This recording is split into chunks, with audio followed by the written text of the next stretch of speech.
না রাখা। আর তাই তো আমি আমার জন্য অনেক কিছু কিনে নিলাম। এক একটা জিনিসের এক এক টাইপের প্রাইস রেঞ্জ ছিল, তবে জিনিসগুলো কিন্তু খুব বেশি সুন্দর আর ইউনিক ছিল। এই কেটলিটা চাইছিল 200 টাকা, তবে ওনারা ডিসকাস করলে কিন্তু কিছুটা কনসিডার করেই। আর এই বড় সাইজের প্লেটগুলো কিন্তু 200 থেকে 250 টাকার মধ্যেই। মগগুলোর প্রাইস ছিল 100 টাকা আর বড়গুলো 200 টাকা। ছোট প্লেটগুলো কিন্তু 100 টাকা করে। এখানে খুব সুন্দর কারিবাটি ছিল, সেগুলা কিন্তু 300 থেকে 350 টাকার মধ্যে। আর অনেক সুন্দর সুন্দর ফুলদানি ছিল, সেগুলা কিন্তু 500, 600, 700 এক একটা এক এক প্রাইজের মধ্যেই ছিল। আর কাপ পিরিসগুলো কিন্তু 200 টাকার মধ্যে ছিল। আর এই স্যান্ডেলগুলোও কিন্তু একেবারে রিজনেবল প্রাইসে বাসায় পরার জন্য পারফেক্ট।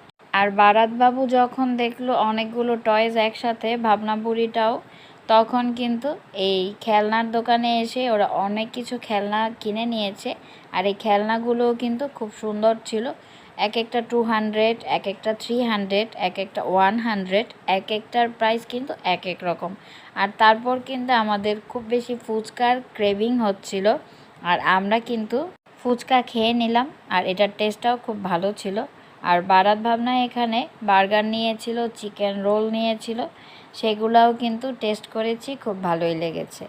আর তারপর কিন্তু লাচ্ছি নিয়েছিলাম, এটা সল্টেড লাচ্ছি, তাই ভাবনার কাছে খুব একটা ভালো লাগেনি, বাট আমার আর বারাতের বাবার কাছে কিন্তু বেস্ট লেগেছে।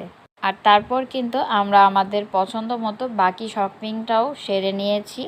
আর এই শপিংগুলো করতে করতে অনেক কথাই মনে হলো, আর আপনাদের সাথে শেয়ার করলাম, যতটুকু পারলাম সম্ভব হলো আর কি। আপনারাও এসে কিন্তু এখান থেকে শপিংটা সেরে নিতে পারেন। এনিওয়ে, এই পুতুলগুলোও কিন্তু 200 করেছিল। আর এখানে আমি ব্যাগের কালেকশন দেখছিলাম, আর এই ব্যাগগুলোও কিন্তু খুব বেশি কোয়ালিটিফুল ছিল, অনেক ভালো প্রোডাক্ট, এক একটা এক এক ব্র্যান্ডের আর এক এক শোরুম থেকে ঘুরে টুরে আমরা এই শোরুমটাতে এসেছি। এখানে থাইল্যান্ডের কালেকশনও ছিল ওনাদের। আর প্রাইস রেঞ্জের কথা যদি বলি তাহলে এটা ফিক্সড ছিল। আর তারপর বারাত ভাবনার জন্য সাইকেল দেখার জন্য এখানে চলে এসেছি। ওরা অনেক দিন যাবৎ বলছিল সাইকেল কিনবে, সাইকেলের জন্য আবদার করছিল, আর আমরাও ঘুরে টুরে দেখছিলাম। তবে এই গাড়িগুলো আমার কাছে বেসিক্যালি খুব ভালো লেগেছে। এগুলা চার্জিং সিস্টেম বারাত বাবুর ছোটোবেলায়ও ছিল, ও নানা ওকে এনে দিয়েছিল, আর সেটা বর্তমানে কিন্তু আর ভালো নেই। যাই হোক, এখন কিন্তু এই সাইকেলটা কেনা হয়েছে, আর সাইকেলটাও কিন্তু খুব সুন্দর ছিল মাশাআল্লাহ। ওরা দুজনেই চালাচ্ছিল, একে